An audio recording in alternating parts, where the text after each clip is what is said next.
같이 보실 말씀은 마태복음 22장 34절로 46절까지의 말씀입니다. 한 목소리로 말씀 압독하시겠습니다. 예수께서 사두개인들로 대답할 수 없게 하셨다함을 바리새인들이 듣고 모였는데 그 중에 한 율법사가 예수를 시험하여 묻되 선생님, 율법 중에서 어느 계명이 크니이까?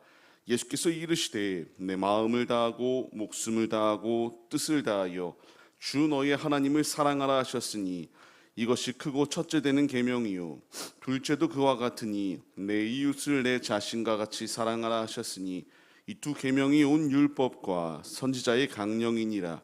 바리새인들이 모여 있을 때에 예수께서 그들에게 물으시되 너희는 그리스도에 대하여 어떻게 생각하느냐? 누구의 자손이냐? 대답하되 다윗의 자손이니이다. 이르시되 그러면 다윗이 성령에 감동되어 어찌 그리스도를 주라 칭하여 말하되 주께서 내 주께 이르시되 내가 내 원수를 내 발 아래에 둘 때까지 내 우편에 앉아 있으라 하셨도다 하였느냐? 다윗이 그리스도를 주라 칭하였은즉 어찌 그의 자손이 되겠느냐 하시니 한마디도 능히 대답하는 자가 없고 그날부터 감히 그에게 묻는 자도 없더라. 아멘. 할렐루야. 오늘도 예배의 자리 가운데 모이신 성도님들 주님의 이름으로 환영하고 축복합니다. 같이 나눈 말씀의 제목은 무엇이 가장 중요한가요? 라는 말씀의 제목 가운데서 은혜를 나누도록 하겠습니다. 우리 많은 이들은 매일의 삶이 선택의 순간입니다. 어떤 것을 선택하냐에 따라 그 선택에 대한 결과물은 완벽하게 달라질 수밖에 없어요. 선택의 순간이 많다라고 하는 것은 올바른 선택을 할 수도 있지만 또한 바르지 못한 선택을 할 수 있는 위험 요소도 굉장히 많아진다라는 것을 우리는 알 수 있습니다. 신앙생활 역시 마찬가지예요. 우리가 믿음의 길을 걸어갈 때에도 무수히 많은 선택의 기로가 놓여 있습니다. 어떤 선택을 하냐에 따라서 하나님을 기쁘시게 드릴 수도 혹은 사단을 기쁘게 하는 이런 도구로 전락되어 버릴 수도 있는 게 우리들의 선택의 순간이에요.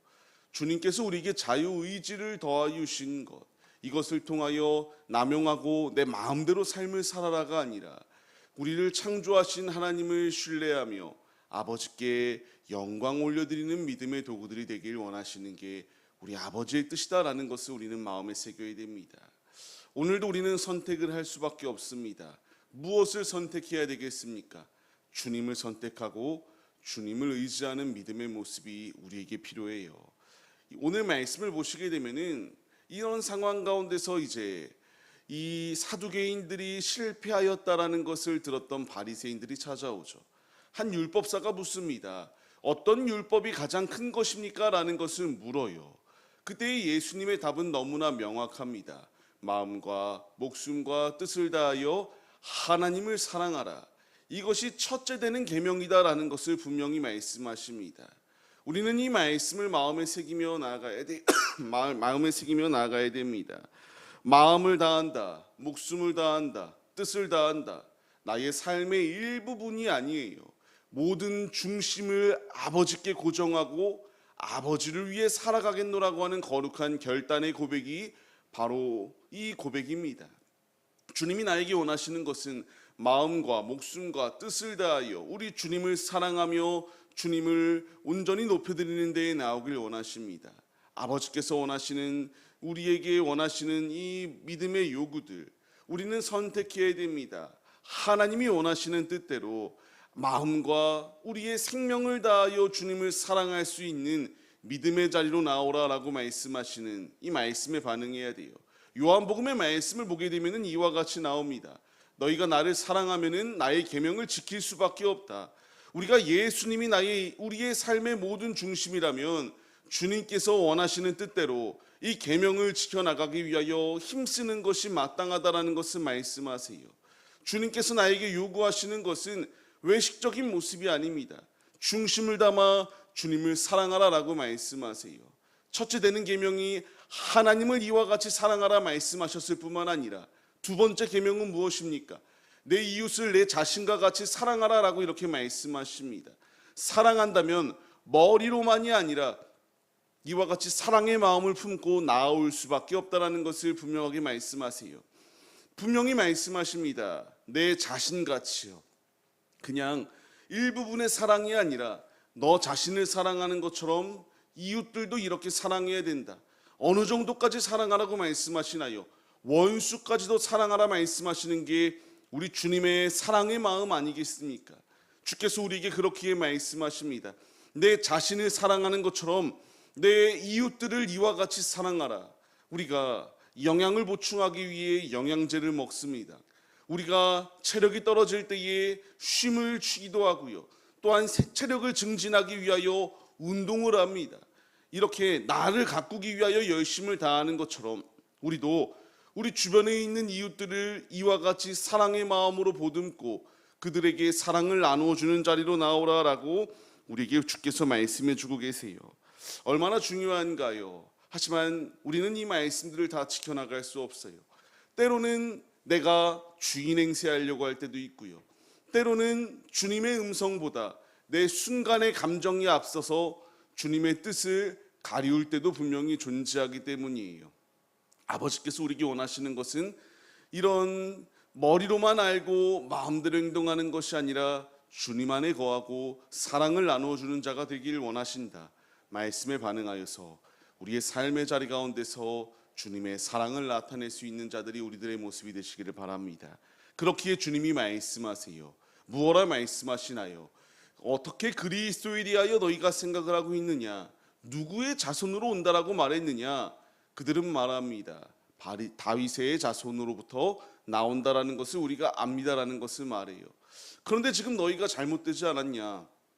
머리로는 분명히 잘 이해하고 있는데 왜 눈앞에 메시아가 왔음에도 불구하고 그 메시아를 영접하지 아니하냐라는 것을 묻기 시작합니다. 시편 119편의 말씀을 보게 되면은 다윗의 고백이에요.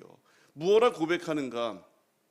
주께서 이와 같이 말씀하실 때에 예수님을 주라 시인하고 고백하거든요. 지금 이것을 그렇기 때문에 43절 45절을 말하여 이렇게 말합니다. 다윗이 성령에 감동되어서 그리스도를 주라 칭하였는데 어찌 너희들은 이렇게 완악한 마음을 가지고 시험하려고 드느냐라는 것을 주님께서 분명히 말씀하시고 있습니다. 우리에게 필요한 자세가 있다면요, 머리로 아는 거 중요하지 않다 아닙니다. 분명히 중요하죠. 주님을 알아가기 위하여 힘쓰는 자세는 분명히 필요합니다. 하지만 머리로만 알고 그쳐버리는 것은 아무 의미 없는 것에 불과하다라는 것을 주께서 오늘 말씀을 통하여 분명하게 말씀해 주세요. 예수님은 참 신이시면서 또한 참 사람으로 이 땅에 오셔서 우리를 건져내 주시기 위하여 자신의 생명을 내어주신 분이십니다. 지금 이들은 멀리로는 너무나 잘 알았어요. 그리스도가 어디로부터 나시느냐? 다윗의 자손으로부터 난다. 모든 정황과 모든 이 기적과 이적들이 예수님을 가리키고 있는데 그림자로 그치는 것이 아니라 실체로 오신 예수 그리스도가 눈앞에 계심에도 불구하고 믿으려 하지 아니하고 박해하고 시험하려고 달려드는 이 악한 모습들을 우리가 분명히 배척하며 우리도 그 길을 걸어가서는 안 된다라는 것을 주님이 말씀해 주시고 있습니다. 우리가 걸어가는 이 길, 때로는 무수히 많은 선택의 기로가 놓여 있습니다. 우리의 최우선의 선택은 내 머리의 지식이 아니라 주님의 말씀대로 순종하여 주께서 우리에게 가르쳐 주시는 이 말씀과 같이 주님을 사랑하면 계명을 지킬 수밖에 없다라고 말씀하시는 것처럼 주님의 뜻을 이루어 나가는 믿음의 도구들이 우리들의 모습이 되어라라고 주께서 말씀하십니다. 예수님은 율법을 폐하러 오신 것이 아니라 완성하러 오셨습니다. 불완전한 이들이 지금 부질없는 것 가운데에 눈앞에 메시아를 배척하는 악한 이 모습이 아니라 무엇이 가장 중요한가? 아버지를 사랑하고 아버지의 말씀대로 사랑을 나누어 주는 자리 가운데로 나오라. 주님이 원하시는 뜻을 이루어 나가야 된다는 것을 우리에게 말씀하십니다. 이들은 사랑이 없었습니다.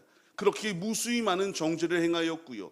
예수님께서 공생의 기간 가운데에 어려운 자들, 소외된 자들, 이와 같이 주님을 이와 같이 영접할 수 없는, 예수 믿고 하나님 나라를 바라볼 수 없는 이런 연약한 자들에게 주님의 사랑을 나누어 준 것처럼 이제 우리도 사랑을 나누어 주는 자리 가운데로 나오라라고 주께서 말씀해 주세요. 오늘의 삶, 우리가 어떤 선택을 행해야 되겠습니까? 무엇이 가장 중요합니까?